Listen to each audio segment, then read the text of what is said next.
এই মুহূর্তে চুয়াডাঙ্গায় জীবননগর উপজেলা স্বাস্থ্য কমপ্লেক্সের সামনে আছেন সহকর্মী মাহফুজ মামুন। সরাসরি যাব তার কাছে।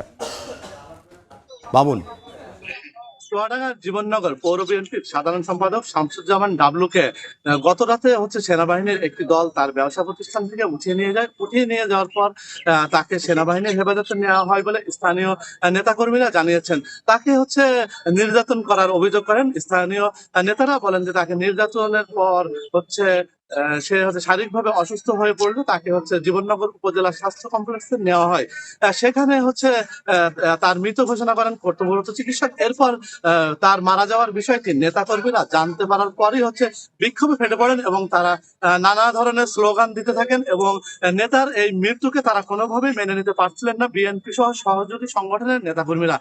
সকাল থেকেই বিএনপি সহ সহযোগী সংগঠনের নেতাকর্মীরা সড়কে গাছ ফেলে অবরোধ করেন এবং যান চলাচল কিছুটা বন্ধ হয়ে যায় এবং সেনাবাহিনী উপজেলা স্বাস্থ্য কমপ্লেক্সের প্রধান গেটের সামনে তাদের নিয়ন্ত্রণ নিয়ে রাখে এবং সেখানে কাউকে ঢুকতে দেয় না।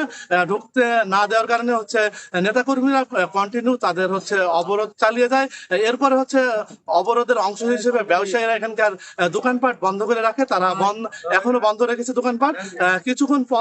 কিছুক্ষণ আগে জেলা বিএনপির সভাপতি মাহমুদ হাসান খান বাবু ও জেলা বিএনপির সাধারণ সম্পাদক শরীফুজ্জামান শরীফ ঘটনাস্থলে আসেন এবং নেতাকর্মীদের তারা বোঝানোর চেষ্টা করেন এবং বোঝাতে সমর্থ হওয়ার পরেই ঘটনাস্থলে আসেন পুলিশ সুপার, জেলা প্রশাসক সহ স্থানীয় নেতৃবৃন্দ।